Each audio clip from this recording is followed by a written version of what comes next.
একজন গরিব গ্রাম্য বালক রাফিকে দেখান। তার বয়স আনুমানিক ৮ বছর।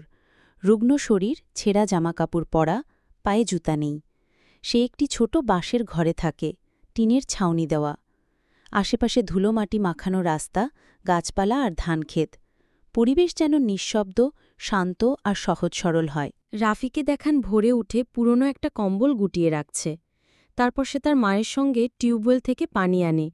এরপর সে কাঁধে একটা পুরনো বস্তা নিয়ে গ্রাম ঘুরে ঘুরে রাস্তায় ফেলে থাকা প্লাস্টিক বোতল কুড়িয়ে বেড়ায়। লোকজন পাশ কাটিয়ে চলে যায়, কেউ তাকে খেয়াল করে না। আবহাওয়াটা যেন বাস্তবধর্মী ও একটু আবেগপূর্ণ হয়। বোতল কুড়ানোর সময় রাফি কিছু অবশিষ্ট খাবার পায়। সে দেয়ালের পাশে বসে সেটা একটি ক্ষুধার্ত কুকুরের সঙ্গে ভাগ করে খায়। কুকুরটি লেজ নাড়ায় কৃতজ্ঞতায়। রাফি মৃদু হেসে তাকায়। সূর্য ডোবার সময় রাফিকে দেখান রাস্তার বাতির নিচে বসে একটা পুরনো বই পড়ছে। তার চোখে স্বপ্নের ঝিলিক। সে কল্পনা করে স্মার্ট স্কুল ড্রেস পরে ক্লাসরুমে বসে আত্মবিশ্বাসের সঙ্গে প্রশ্নের উত্তর দিচ্ছে।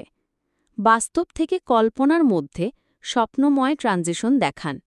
স্বপ্ন দেখা শেষে রাফি উঠে দাঁড়ায়, বস্তাটা শক্ত করে ধরে আর তারাভর্তি আকাশের দিকে তাকায়। এরপর সে ধীরে ধীরে ঘরের দিকে হাঁটে, চোখে দৃঢ় সংকল্পের ছাপ। রাফিকে দেখান তার মায়ের পাশে ঘুমিয়ে আছে, মুখে শান্ত হাসি। ক্যামেরা ধীরে ধীরে জুম আউট করে রাতের আকাশে চলে যায়। সেখানে লেখাটি ভেসে ওঠে, স্বপ্নের জন্য সম্পদ নয়, সাহসী যথেষ্ট।